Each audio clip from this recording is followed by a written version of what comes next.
IT job కోసం చూస్తున్నారా? ఐటీలో కెరియర్ బిల్డ్ చూసుకోవాలనుకుంటున్నారా? అయితే సమాధానం కోడింగ్ ట్యూటర్. మీరు కథ చూశారు, మీరు సినిమా చూసుకున్నారు, మీకు కథ నచ్చింది. అక్కడి నుంచి ఆ సినిమా ప్రయాణం ఎలా మొదలైంది, ఎవరెవరు ఎలా వచ్చి చేరారు, నాకు కాస్త డీటెయిల్గా కావాలి సార్. నువ్వే కావాలి అనేది దాంట్లో పాయింట్ నచ్చిందండి, స్నేహానికి ప్రేమకి ఉన్న డిస్టింక్షన్. సో అది చూసిన తర్వాత నాకు ఇమీడియట్గా దీనికి న్యాయం చేయగలిగిన వ్యక్తి విజయ్ భాస్కర్ అనిపించింది. అసలు వేరే ఎవరు మైండ్లో లేరు నాకు. అక్కడ ప్రివ్యూ వేసుకున్నాం మేము దేవి శ్రీదేవిలో, నాతో పాటు మా తమ్ముడు మురళి గారు, మేము అందరం కలిసి చూసాము. ఇంటర్వెల్ దగ్గరే వాళ్ళ అభిప్రాయం చెప్పకపోతే please don't talk to me అన్న, ఎందుకంటే I have to take my decision. Sir they really loved it, but నేను నిర్ణయించుకోవాలి, ఇన్ఫ్లుయెన్స్ కాకూడదు అనే ఉద్దేశంతో సినిమా చూసిన తర్వాత ఎవరితో ఏం చెప్పాలా. ఆ నైట్ భాస్కర్కి ఫోన్ చేశా, భాస్కర్ మనం సినిమా చేయబోతున్నాం అని. అంతే, అంతవరకే చెప్పాను నేను. సో ఆ తర్వాత రైట్స్ ఎక్వైర్ చేసుకోవటం ప్రాసెస్లో దీన్ని ఎవరితో చేద్దాం కొంతమంది వ్యక్తులను అప్రోచ్ కావటం, కొంతమంది నన్ను అప్రోచ్ కావటం జరిగింది. అందరికీ అది రాసిపెట్టి ఉంటుంది, there is a destiny. So ultimately కొత్త వాళ్ళతోనే చేద్దామని నిర్ణయించుకోవటం, రామోజీరావు గారి దగ్గర ఆయన కలవటం, ఆయన ఈ బడ్జెట్ వరకు శాంక్షన్ చేయటం, అప్పుడు తరుణ్ని రూపింగ్ చేయటం. Sir sorry to interrupt you, Tarun కాకుండా ముందుగా అనుకున్న హీరో ఎవరైనా ఒక పేరు చెప్పగలరా? అంటే మనం అనుకోవడానికి చాలా ఉన్నాయండి. మహేష్ బాబు చేస్తే బాగుంటుందేమో అని ప్రింట్ పంపించాము ఓకే ఆయనకి.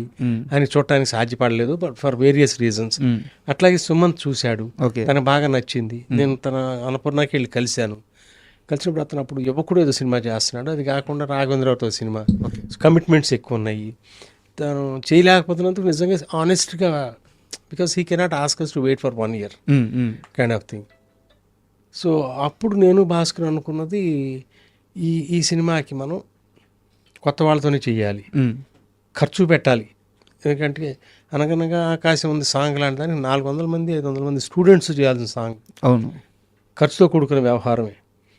అప్పుడు నేను రామోజీరావు గారిని అప్రోచ్ అయ్యి చేయటం, ఇట్లా ఒక్కొక్కరు రావటం. ఫస్ట్ త్రివిక్రమ్ లేడండి, ఇంకొక రైటర్ నాకు కంటిన్యూస్గా రాసేవాడు. ఓకే, పేర్లు ఇప్పుడు అనవసరం. భాస్కర్ అప్పుడు ఏమంటే నేను ఒక ప్రాజెక్ట్ కోసం ఒక అతనితో ట్రావెల్ చేశానంటే ఇతని పేరు చెప్పాడు, త్రివిక్రమ్ పేరు. అంతకుముందు పరిచయం ఉంది. స్వయంవరం అప్పుడు వాళ్ళిద్దరు ట్రావెల్ చేసింది కాదు, వాళ్ళిద్దరిని నేను కలిసింది ఫిలిం ఫెస్టివల్ అని చెప్పాను 99లో. సార్ ఒక ఫిలిం ఫెస్టివల్లో కలిసాం. అప్పుడు పిల్ల నచ్చింది షూటింగ్ జరుగుతున్నప్పుడు. సార్ సో అతను భీమవరంలో ఉన్నాడంటే ఇమీడియట్గా అతను కాల్ చేసి చెన్నైలో జరిగింది త్రివిక్రమ్ రావటం. వాళ్ళిద్దరూ కలిసి వేరే సినిమాకి అని చెప్పి ఒక స్క్రిప్ట్ రాసుకున్నారు. సార్ అందులో కొన్ని సీన్లు చెప్పాడు.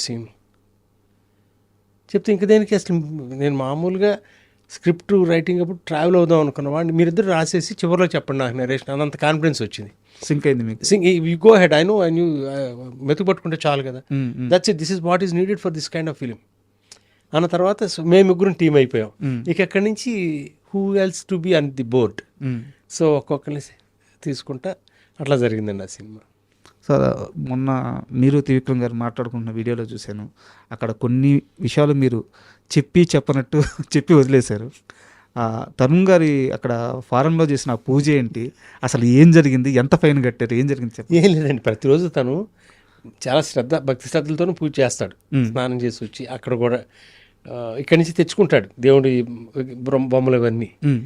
సో ఆ రోజున షూటింగ్కి వెళ్ళాలి 7 గంటలకు 7:30కో, తను 6 గంటలకు 6:30కో అప్పుడు రెడీ అయిపోయి, I don't remember whether it was in the morning or in the evening, what ever it is, అదే హారతి ఇచ్చి అగరబత్తి గీశాడు. పైన ఫైర్ ఎక్స్టింగ్విషర్స్ ఇవి ఉంటాయి కదా, ఆ ఫైర్ అలార్మ్స్, ఈ పొగ వెళ్ళింది, ఫైర్ అలారం ఎక్కడో మోగింది, గబగబా ఫైర్ ఇంజిన్ రావటం, ఫాల్స్ అలారం కింద. సో దానికి ఏదో ఫైన్ కట్టారు. ఎంత కట్టారు? ఐ డోంట్ రిమెంబర్ అండి. మేబీ అప్పుడు ఒక 500 francs ఉంటుందేమో, 10, కొంచెం పెద్ద అమౌంట్ కింద లెక్క. అవును, but you have to pay, you have to obey their rules.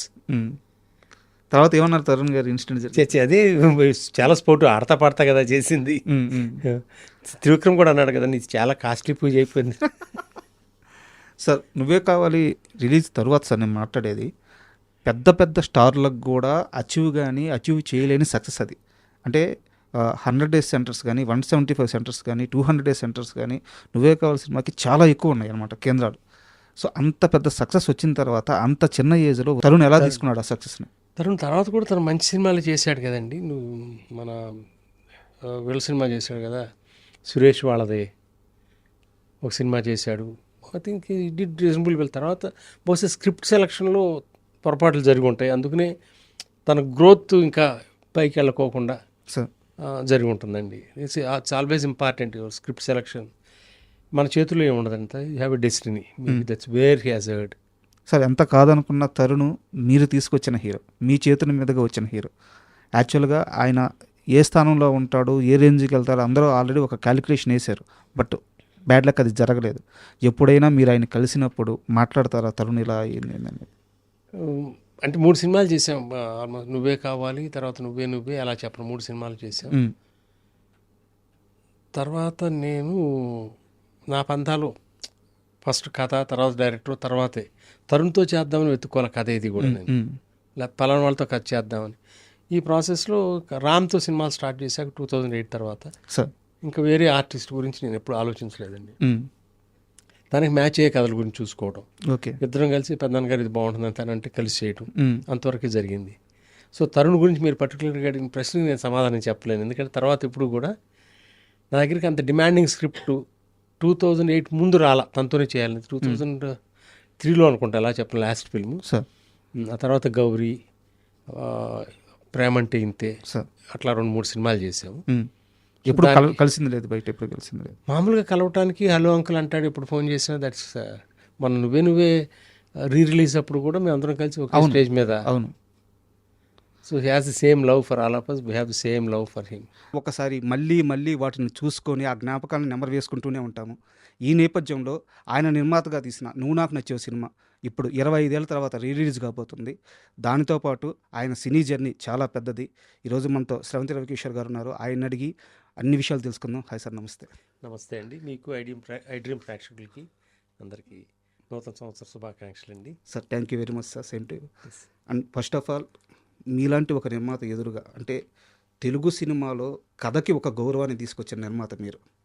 అలాంటి నిర్మాత ఎదురుగా కూర్చొని ఈ షో చేయడం కానీ ఇది నాకు మీరు నా సంస్థ ఇచ్చిన గౌరవంగా భావిస్తున్నాను. Thank you very much sir. ఎంతమంది ప్రేక్షకులు నన్ను పరిచయం చేయటం అది కూడా నా గౌరవంగానే నేను పరిగణిస్తానండి. Thank you for introducing me to your idiom audience. Sir thank you sir. First of all నువ్వు నాకు నచ్చే సినిమా గురించి మాట్లాడుకునే ముందుగా మీ బ్యానర్ స్రవంతి, మల్లాది వెంకటకృష్ణ గారి నవల పేరు అది స్రవంతి అనేది. మల్లాది వెంకటకృష్ణమూర్తి గారు ఆయన నవలని మీరు బ్యానర్ నేమ్గా పెట్టుకున్నారు. ఎందుకు, కారణం ఏంటి? నాకు ఆ నవల చదివినప్పుడు ఆ క్యారెక్టర్ స్రవంతి అనేది ఆ నవల్లో ఒక మెయిన్ క్యారెక్టర్ అండి. ద వే మల్లాది గారు moulded that character, I really loved it అండి. సో చాలా కాలం అట్లా గుర్తుండిపోయింది. బ్యానర్ నేమ్ ఏం పెడదాం అనుకుని చెన్నై వెళ్ళి ఆలోచిస్తున్నప్పుడు సింధూరా అని ఒక ఐడియా వచ్చింది. తర్వాత స్రవంతి. మేము 2-3 స్నేహితులను కలిసి సినిమాలు చేద్దామని అప్పుడు చెన్నై వెళ్ళాం. సాయిబాబు గారిని, తమ్ముడు సత్యం అని. సో రకరకాలుగా అనుకుంటున్నప్పుడు నాకు ఎక్కువ స్రవంతి అనేది బాగుంటుందేమో అని అనిపించి ఈ రిఫరెన్స్తో తర్వాత మల్లాది గారు నేను కలిసి జయత్రయాత్ర అప్పుడు కొన్ని రోజులు ట్రావెల్ చేశాను. నాగార్జున గారి movie. So we became good friends that time. Sir తర్వాత ఇంకెవరి జీవితాలు అలా అనుకోండి. యాక్చువల్గా నాకు చిన్నప్పుడు మీరు తెలియదు సార్, చాలా చిన్న వయసులో మీది, బట్ మీ బ్యానర్ తెలుసు స్రవంతి మూవీస్ అని చెప్పేసి. నాకు మీ బ్యానర్ పేరున్నప్పుడల్లా కూడా మన ఆ పుస్తకం పైన అమ్మాయి కళ్ళు క్లోజ్ షాట్ పెట్టి ఒక బొట్టు పెట్టుకొని ఉంటుంది, స్రవంతి బుక్ నావల్ మీద అట్ట పైన. నాకు ఆ స్రవంతి మూవీస్ బ్యానర్ అనగానే ఆ విజువల్ గుర్తొస్తూ ఉండేది అనమాట. సో చాలా ఇట్లా మీతో కూర్చోవడం బాగుంది, సంతోషం. అండ్ నువ్వు నాకు నచ్చే విషయానికి వస్తే సార్, యాక్చువల్గా నువ్వు నాకు నచ్చే సినిమా మీరు అనౌన్స్ చేసే సమయానికి మీ దగ్గర కథ లేదని మీరే నిన్న చెప్పారు త్రివిక్రమ్ గారితో మాట్లాడుతూ. అంత ధైర్యం ఏంటి? నువ్వే కావాలి కలిసి జర్నీ చేసాము, అది రామోజీరావు గారి సంస్థకి చేయడం జరిగింది సార్. సో అప్పటికి అందరికీ కూడా సక్సెస్ కావాలి అనే పరిస్థితి మాది. నాది కానీ, విజయభాస్కర్ కానీ, త్రివిక్రమ్ కానీ, కోటి, సీతారాం శాస్త్రి, సుచిత్ర చంద్రబోస్, మేమందరం కూడా చాలా లో ఎబ్లో ఉండేవాళ్ళం. మేము మళ్ళీ ప్రూవ్ చేసుకోవాలి. అంటే ప్రూవ్ చేసుకోవాలంటే మనం కావాలనుకుంటే జరిగేది కదండి. మన శక్తినంతా వినియోగించి ప్రతిరోజు దానితో ప్రయాణం చేసి చేసిన సినిమా అది. ఆ జర్నీలో వీళ్ళు బాగా దగ్గరయ్యారు, భాస్కరును, త్రివిక్రమ్. ఎందుకు చెప్తానంటేనండి, ఇది నా పరిచయం వాళ్ళతో దగ్గరతనం గురించి ఎక్స్ప్లెయిన్ చేస్తా. భాస్కర్ని త్రివిక్రమ్ని వదిలిపెట్టి జర్నీ చేయకూడదు. ఓకే. సో డెఫినెట్గా మనం కలిసి ప్రయాణం చేయాలి. వాళ్ళిద్దరికీ కూడా నా మీద అంత వాటి కాల్ కాన్ఫిడెన్స్ లెవెల్స్.